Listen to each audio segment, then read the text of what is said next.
The coffee mug warmed my palms as I stood on the front porch, watching fat snowflakes drift down through the bare branches of the oak trees. Barnaby slept at my feet, his graying muzzle twitching with dreams, one ear pressed against the weathered boards. It was 9 inches the morning, and the silence of Oak Haven in winter was absolute, the kind of quiet that made you believe you could finally breathe. Then the engines shattered everything. 2 black SUVs and a massive U-Haul truck roared up the narrow lane, their tires spitting slush and gravel. They stopped hard at my wrought iron gate, engines still running, exhaust clouding the frozen air. My heart lurched into my throat. I was already running before the first door opened.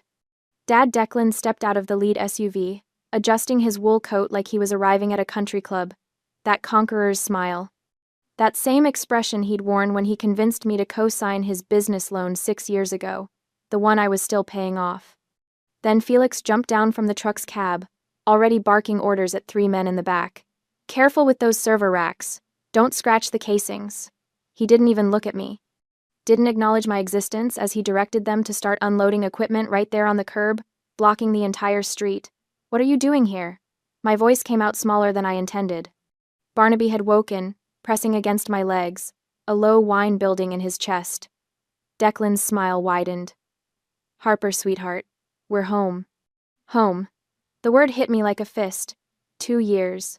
2 years of 80-hour weeks at the architectural conservation firm, nosebleeds from exhaustion, living on ramen and black coffee. 2 years of saving every cent of that $300,000 bonus so I could buy this place, Blackwood Manor, and register it under the Oak Haven Heritage Trust, to keep it anonymous, to keep them from finding me. I'd been so careful. I'd changed my phone number. I'd kept my address off every database. I'd even used a P.O. box, 4 towns over, for my mail. But I'd made one mistake.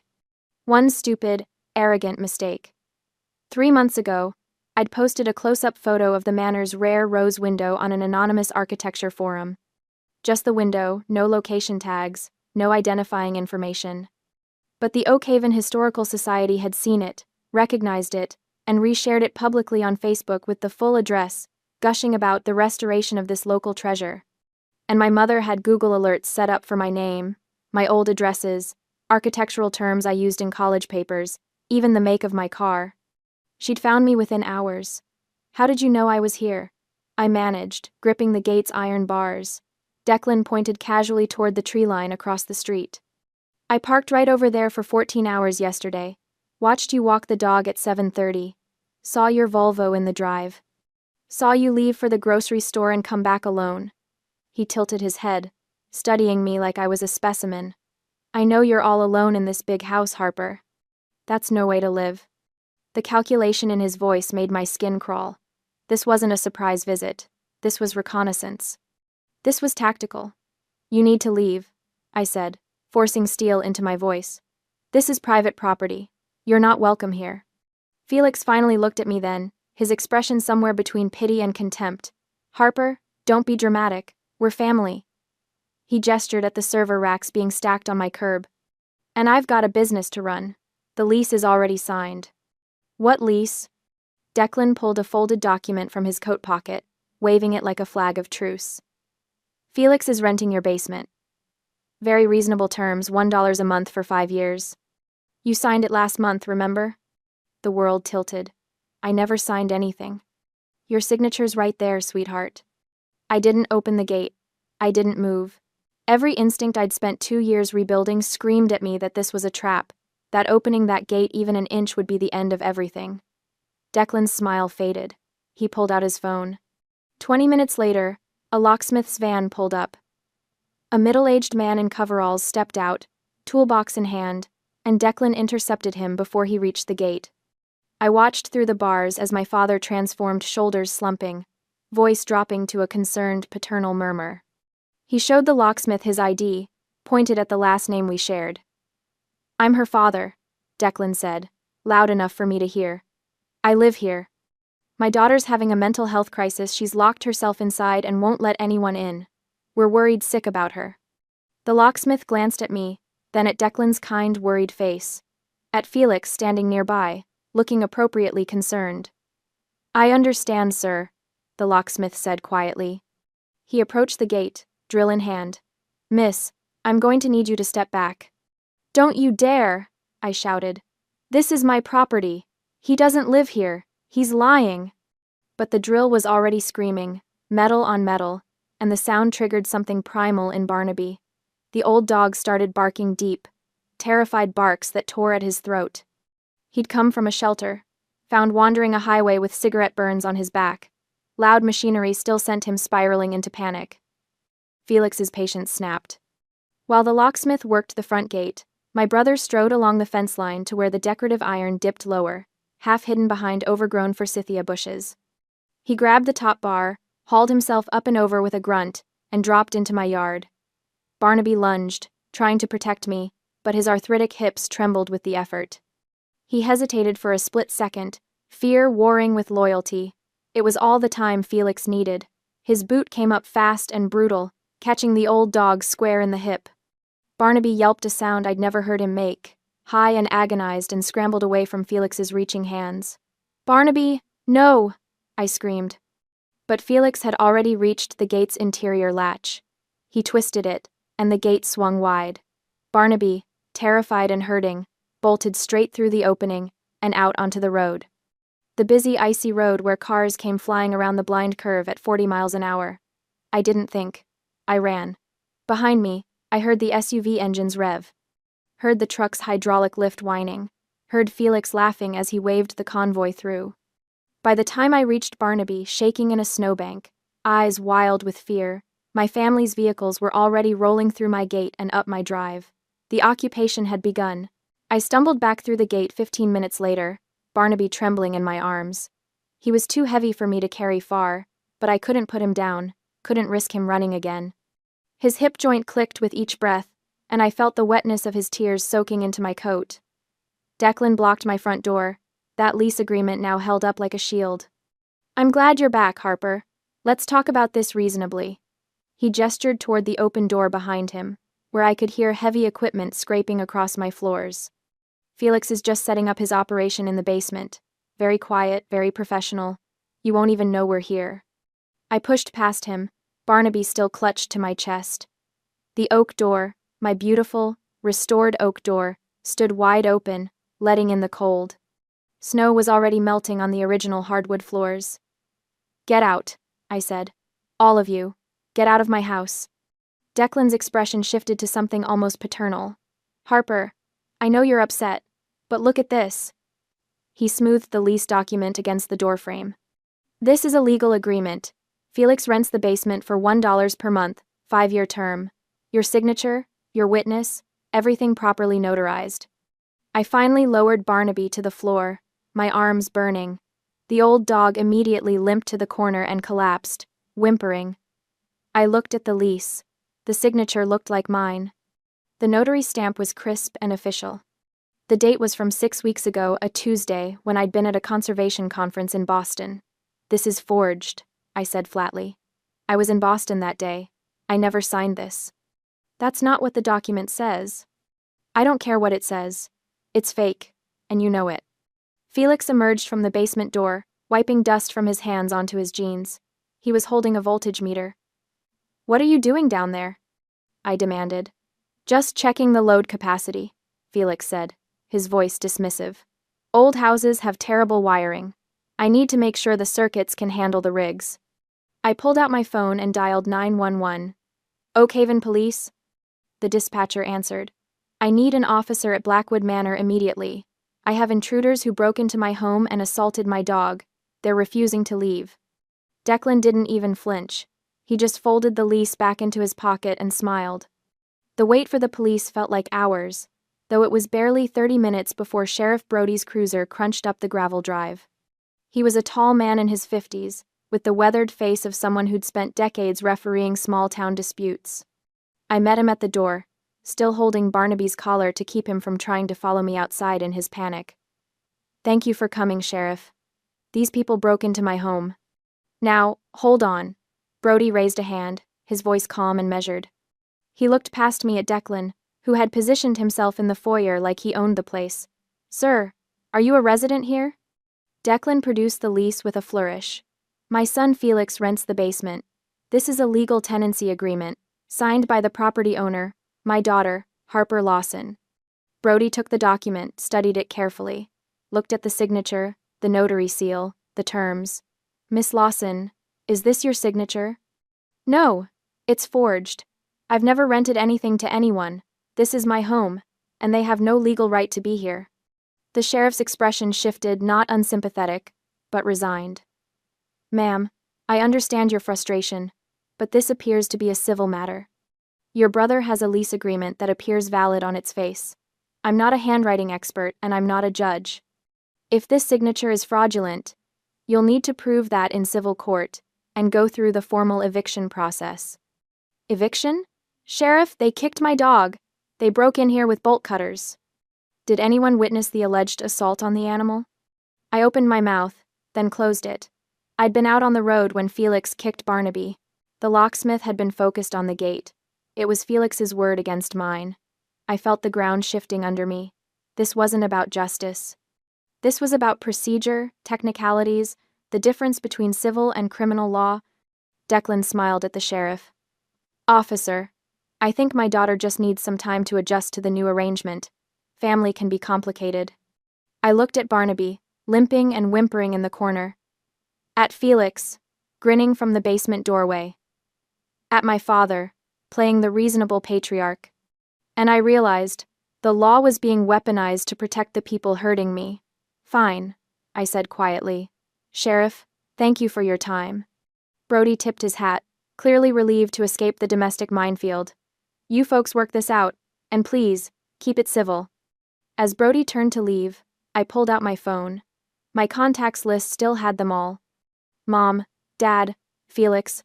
I scrolled past those and found the number Sterling Vane had given me when he'd helped me set up the Oakhaven Heritage Trust. I put Sterling on speakerphone so Declan could hear every word. My lawyer's voice filled the foyer, precise and cutting. Mr. Lawson, Sterling said, his tone cordial but edged with steel. I'm sure you're aware that Harper Lawson is not the legal owner of Blackwood Manor. The property is held in trust by the Oakhaven Heritage Trust, a registered nonprofit entity.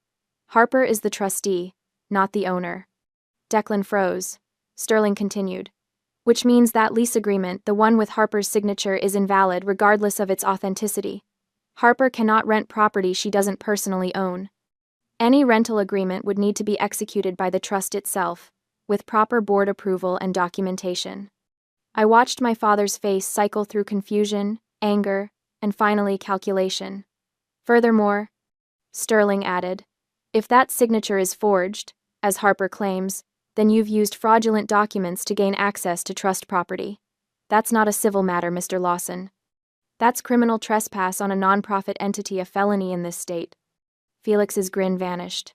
Dad, what's he talking about? Declan held up a hand, silencing him. This is a family misunderstanding. I'm not confused, I said softly. Sheriff Brody? The sheriff had paused on the porch. He turned back, his expression hardening as he processed the lawyer's words. Trespassing on a trust was a different beast entirely. Mr. Lawson, Brody said, stepping back inside. If you cannot prove you have an agreement with the trust, I'm going to have to ask you to leave the premises until this is verified by a court. Declan's mask slipped. For just a moment, I saw the rage underneath. You're making a mistake, Harper, he said quietly. Family is supposed to help each other. Tell your lawyer that, I replied. The heavy clouds made the day feel older than it was as they loaded back into their vehicles. They would be heading to the Motel 6 Inches town. Felix paused at the threshold, giving me one last look. Enjoy the darkness, little sister. I didn't understand what he meant until I closed the door and locked it. Silence returned to the house, but something was wrong. The hum of the refrigerator was gone. The thermostat display in the hallway was blank. I ran to the basement. The main breaker panel was open.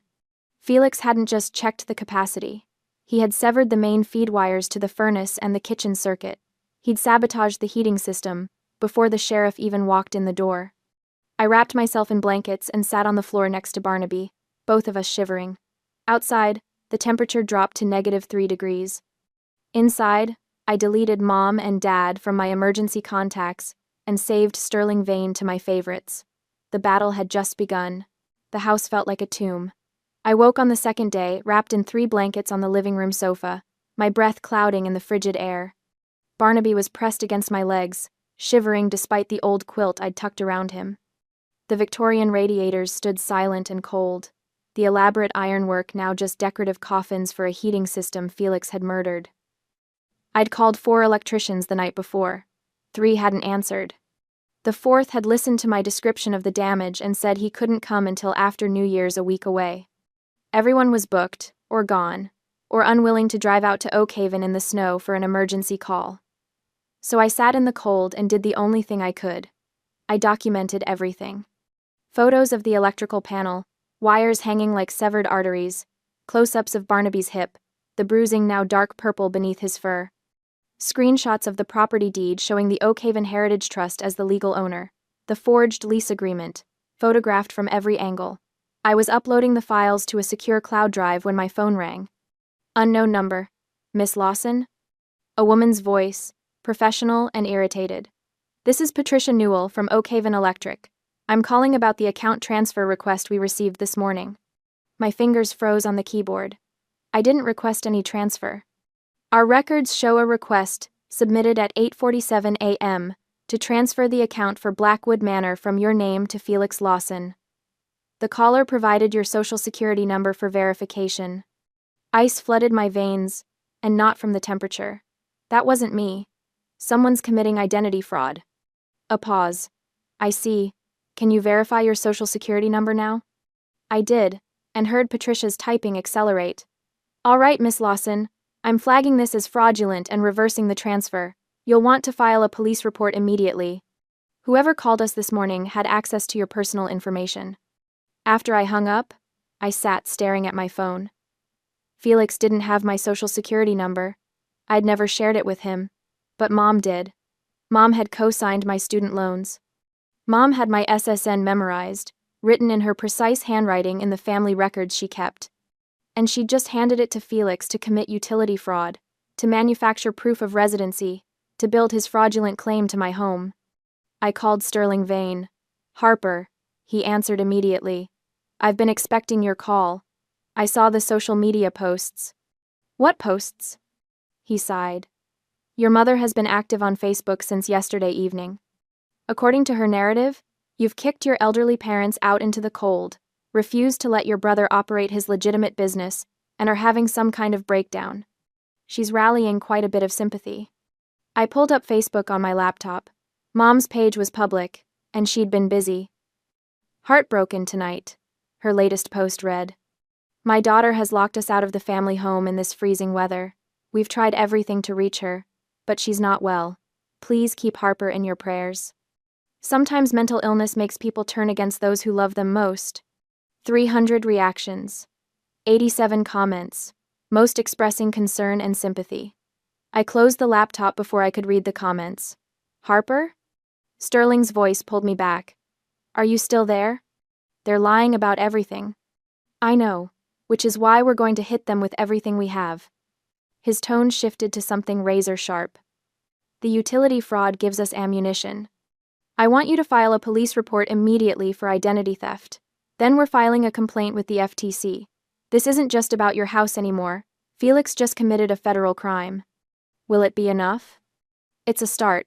But Harper, I need you to understand something. Your family is fighting dirty because they're desperate. Felix was evicted from his last place 6 months ago. He owes over $8,000 in back rent. Your parents' credit is destroyed. They're out of options, out of money, and they see your house as their last chance. So what do? You become a fortress. Every move they make, we counter. Every lie they tell, we document. And most importantly, we make them radioactive. He paused. Have you considered going public? Public how? The Oakhaven Zoning Board meets virtually tomorrow morning. I'm filing an emergency complaint tonight. Felix wants to run a crypto mining operation and industrial facility in a Class A historic district. That's a direct violation of preservation codes. I felt something shift in my chest, not quite hope, but close. They'll shut him down? They'll blacklist him. And more importantly, it'll be a matter of public record. Your mother wants to play the sympathy game? Let's show the town exactly what kind of business Felix is really running. After we hung up, I made the calls. First to the Oakhaven Police Department, filing a formal identity theft report. Then to the Federal Trade Commission, documenting the utility fraud. Each form I filled out, each case number I received, felt like laying bricks in a wall between me and them. I was heating soup on a camp stove, the only way to cook without power, when my phone buzzed with a text from an old college friend who still lived in town. Harper, heads up. Saw your brother and dad at Clarkson's Hardware this afternoon. They were buying bolt cutters and asking about gate locks. Looked intense. You okay? My hand tightened on the phone. Bolt cutters. They were planning another breach. But this time, they wouldn't have the excuse of a mental health emergency or a fake lease to hide behind. This time, it would be pure, undeniable criminal trespass. I forwarded the text to Sterling, then walked through the dark, freezing house to check every lock, every window. Barnaby limped after me, whining softly, sensing my fear. It's okay, boy, I whispered, running my hand over his graying head. We're going to be okay. But I wasn't sure I believed it. Outside, the wind howled through the bare trees. Snow began to fall again, thick and heavy, and my family was buying bolt cutters. The Oakhaven Zoning Board met via video conference the next morning at 10 a.m. I sat in my freezing living room, laptop balanced on my knees, watching the gallery of faces populate the screen. Sterling appeared in his own window, dressed in a suit despite working from home. Agenda Item 7. The board chair announced. A stern woman named Margaret Rhodes. Emergency preservation complaint regarding 1847 Blackwood Manor, filed by Sterling Vane on behalf of the Oakhaven Heritage Trust. Sterling unmuted himself. Thank you, Madam Chair. I'll be brief. We've received credible intelligence that Felix Lawson intends to operate a commercial cryptocurrency mining facility from the basement of Blackwood Manor, a Class A historic property in a residential preservation district. This operation would involve industrial electrical demands, heat generation, and 24-hour mechanical noise, all of which violate Section 12.3 of the town's Historic Preservation Code. One of the board members leaned forward.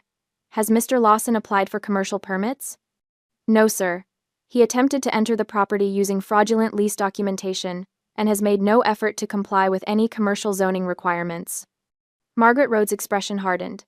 Does Mr. Lawson wish to address this complaint? Silence.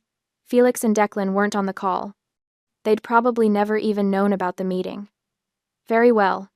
The board will issue an emergency, cease and desist order effective immediately. Any attempt by Felix Lawson to operate a commercial enterprise from Blackwood Manor will result in daily fines of $1,000 and potential criminal charges for zoning violations. She looked directly into the Pravasad. Camera. Mr. Vane, please forward this order to the Oakhaven Police Department for enforcement. Thank you, Madam Chair. The meeting continued, but I'd stopped listening. The fortress wall had just grown higher. By evening, Felix knew.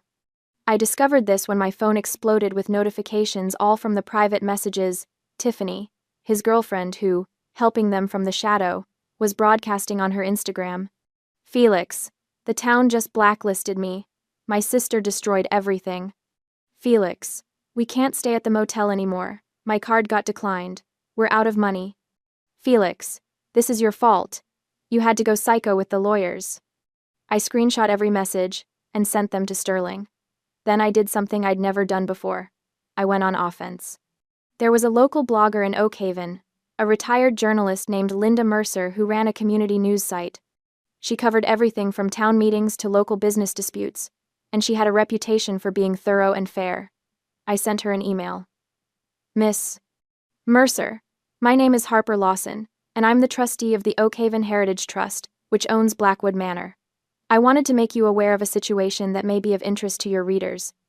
I attached the zoning board decision, Felix's eviction records from his previous rental public record, easily searchable, and the police report I'd filed for identity theft. My family has attempted to seize control of a historic property using forged documents and fraudulent utility transfers. They've been blocked by the zoning board, but I thought the community should be aware of the situation. I hit send before I could second-guess myself. Linda replied within 2 hours. Harper, I'd like to speak with you on the record. Are you available tomorrow morning? But tomorrow was still too far away.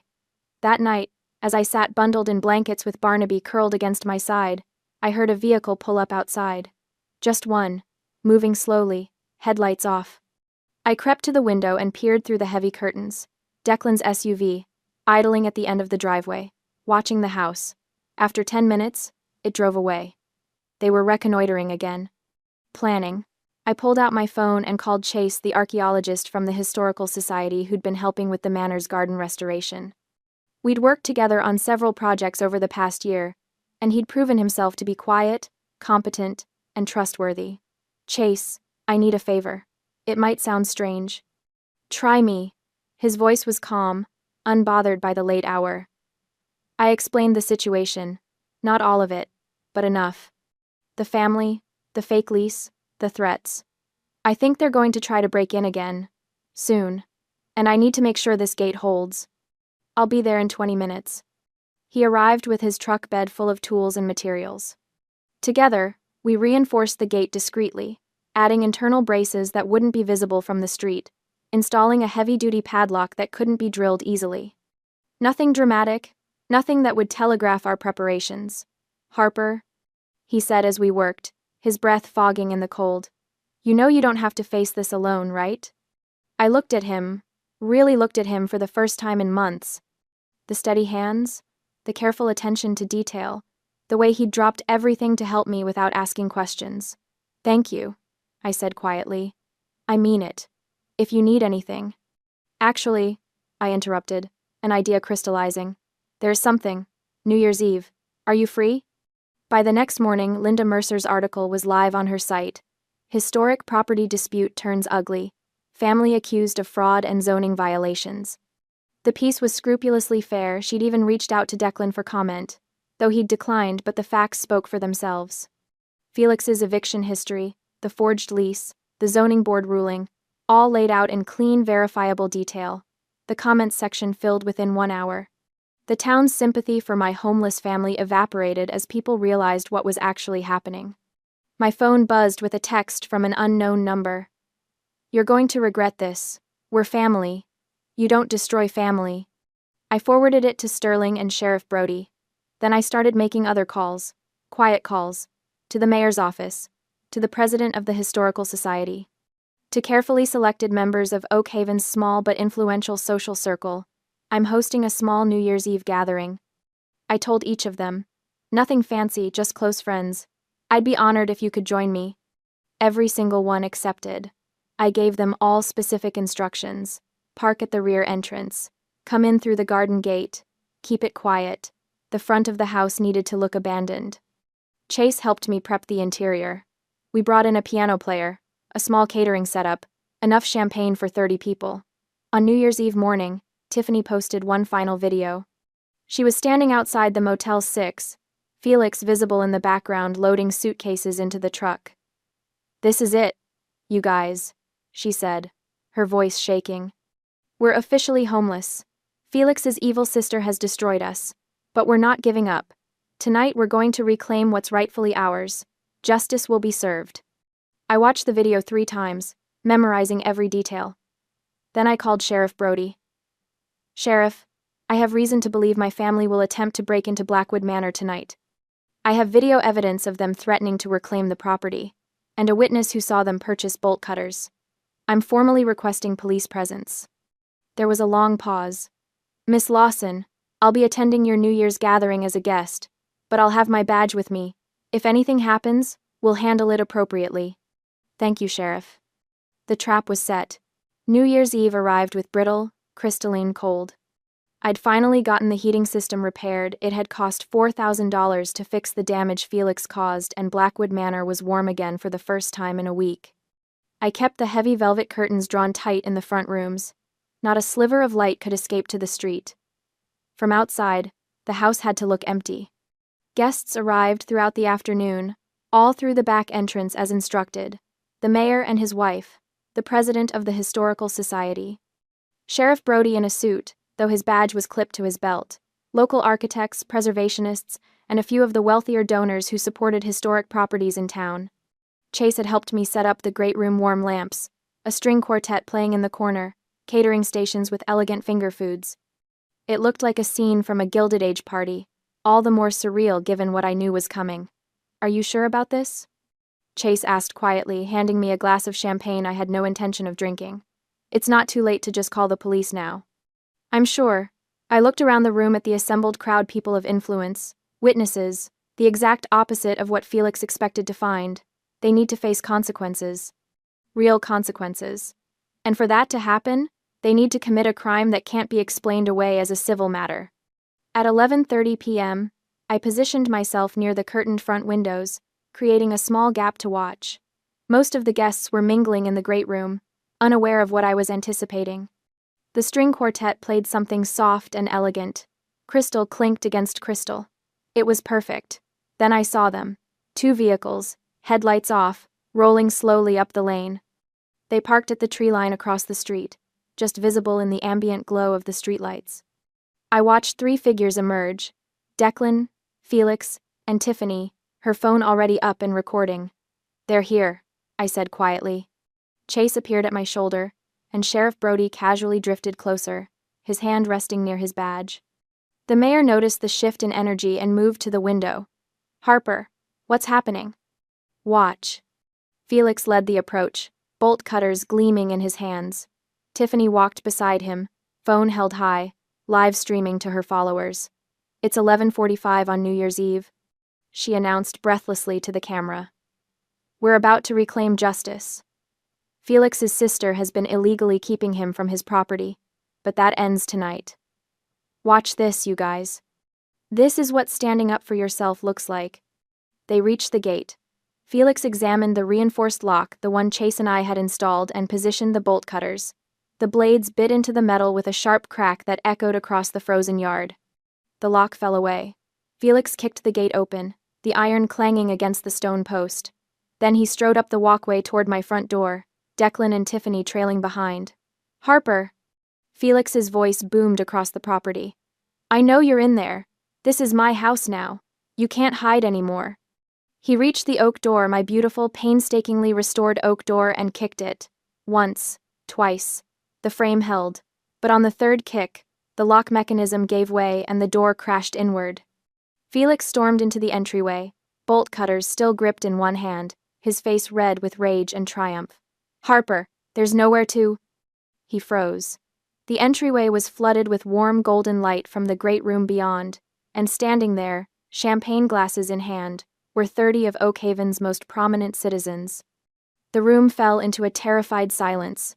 Guests lowered their glasses, stepping back as the front door shuddered under the blows. The string quartet had stopped playing abruptly. Felix stood there, panting, the bolt cutters looking obscene in the elegant room. He stared at the mayor, at the Historical Society president, at the town's wealthiest donors, and at Sheriff Brody, whose hand was now resting openly on his badge. The only sound was Tiffany's phone still recording, still live streaming this entire catastrophic miscalculation to her 18,000 followers. Felix Lawson, Sheriff Brody said, setting down his champagne glass and stepping forward. His voice was calm, almost gentle. You're under arrest. I have a lease.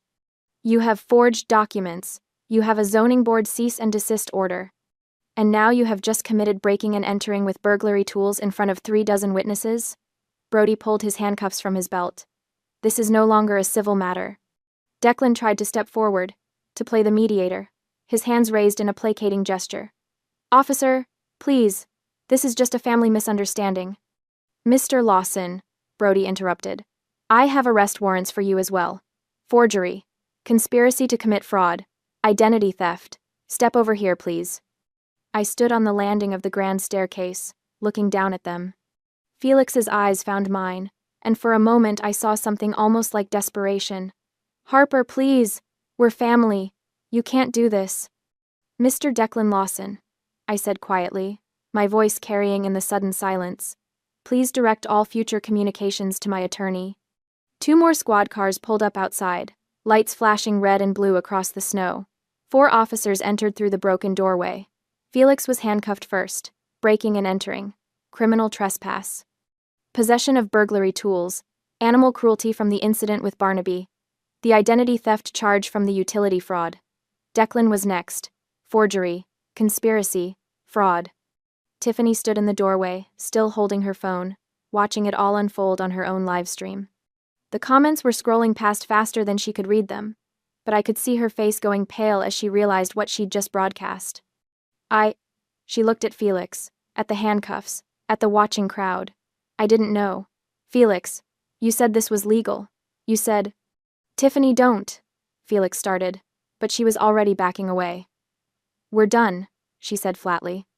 I'm not going down with you. She turned and ran for the gate, her phone still broadcasting her escape. Sheriff Brody walked Felix and Declan outside, reading them their rights in the cold night air. I watched from the doorway as they were loaded into separate squad cars, blue lights painting the snow. Felix looked back once, his expression unreadable through the window. Then the cars pulled away, tires crunching on ice, and they were gone. The mayor cleared his throat behind me. Harper, I'm so sorry you had to go through this. I turned back to the gathered crowd, to the concerned faces, and the quiet conversations. Thank you all for being here. I know this wasn't the New Year's celebration you expected. On the contrary, the Historical Society president said, raising her glass. I think we just witnessed justice. To Harper Lawson, and to Blackwood Manor. The others raised their glasses. To Harper. Chase was at my side then, his hand gentle on my shoulder. Are you okay? I looked around at the broken door, the scattered snow melting on my floors, the bolt cutters lying in my entryway like a discarded weapon. Then I looked at the people filling my home, not invaders, but guests I'd chosen. People who'd stood witness to my stand. Yes, I said, and realized I meant it. I'm okay. Outside, midnight struck. Somewhere in the distance, fireworks began to bloom against the winter sky. The siege was over. 5 months later, spring came to Oakhaven. The gardens of Blackwood Manor erupted in color tulips and daffodils pushing through the thawed earth, dogwood trees unfurling white blossoms against a sky so blue it hurt to look at. The heavy snow was a memory now, replaced by warm breezes that carried the scent of lilacs through open windows. I sat in the garden with a cup of tea, my laptop balanced on a wrought iron table, reviewing restoration proposals for the carriage house. But the work didn't feel urgent anymore. Didn't feel like survival. It felt like what it was supposed to be, a labor of love. A project I chose because I wanted to, not because I was running from something. Barnaby lay in a patch of sunlight near my feet, his gray muzzle resting on Chase's boots. The old dog's hip had healed well, though he still limped on cold mornings. But the fear was gone. The flinching when men approached, the panic at loud noises, all of it had gradually faded over the winter months. Now he slept peacefully while Chase worked, carefully brushing dirt from a fragment of pottery he'd found near the old garden wall. Looks like Wedgwood, Chase murmured, holding the piece up to the light. Probably 1,880 seconds, given the pattern. Your Victorian-era residents had good taste. They also buried their trash in the flower beds, I pointed out. He grinned. Archaeologists call that enriching the historical record. I smiled, watching him work. Over the winter, as the legal aftermath of New Year's Eve had played out, Chase had become a constant presence. Not intrusive, never pushing, just there. Helping me repair the front door, bringing coffee when I had to give depositions, sitting with Barnaby when I needed to meet with lawyers. Somewhere along the way, colleague had shifted to friend, and then to something that didn't have a clean label yet, something that made me feel safe instead of trapped. The brass plaque on the front gate caught the sunlight, its engraving sharp and clear. Property of Oakhaven Heritage Trust. By invitation only. Not. I'd had it installed in February, after the criminal trials concluded. Felix had pleaded guilty to avoid a longer sentence, 18 months in minimum security, plus restitution and probation. Declan had tried to fight the forgery charge, but the evidence was overwhelming. He got 2 years. Mom had never been charged. She'd claimed ignorance, said she'd just been trying to help her son, that she didn't know the documents were forged or that Felix planned to commit fraud. The prosecutors hadn't been able to prove otherwise, but she'd stopped calling. Stopped posting on Facebook about her ungrateful daughter. The silence from her was more telling than any conviction could have been. I'd blocked her number anyway. Some bridges weren't worth maintaining. Harper? Chase's voice pulled me back. He was watching me with that careful expression he got when he thought I was drifting into dark thoughts. You okay? Yeah, I closed my laptop. I was just thinking about how different things are now. Good different? I looked around the garden at the blooming flowers, at Barnaby sleeping peacefully, at the manor standing solid and warm behind us. At Chase, with dirt under his fingernails, and pottery shards scattered across his work cloth, looking at me like I was something worth protecting. Very good, different. He smiled. His hand found mine across the table, fingers intertwining. Then he went back to his excavation work. A car passed on the road beyond the gate, some tourist, probably, drawn by the Historical Society's new walking tour that featured Blackwood Manor as a preservation success story. I didn't tense anymore when I heard engines. Didn't rush to check who was arriving. The gate was locked. The alarms were set. And more importantly, I'd learned the difference between being isolated and being protected. I'd learned how to build boundaries without apology. I'd learned that family wasn't defined by blood, but by who showed up when you needed them, who respected your no, who celebrated your victories without demanding a cut of the spoils. Barnaby shifted in his sleep, his paws twitching with dreams that no longer seemed like nightmares. Chase hummed softly as he worked, some old folk song I didn't recognize but found comforting anyway. The afternoon sun warmed my shoulders, and for the first time in years, maybe in my entire life, I felt something I'd almost forgotten existed. Peace. Not the fragile, temporary peace I'd tried to buy by appeasing people who saw me as an ATM. Not the anxious peace of hiding and hoping I wouldn't be found. Real peace. The kind that came from knowing I'd fought for something and won. The kind that came from choosing who I let through my gates and who I kept out. The kind that came from finally understanding that protecting myself wasn't selfish, it was necessary. I squeezed Chase's hand, and he squeezed back, his eyes crinkling with a smile even as he focused on his work. Behind us, Blackwood Manor stood sentinel, its windows gleaming in the spring light. No longer a fortress under siege, a home, my home. And this time, the gate that protected it was there not to hide fear, but to shelter the happiness I'd built inside.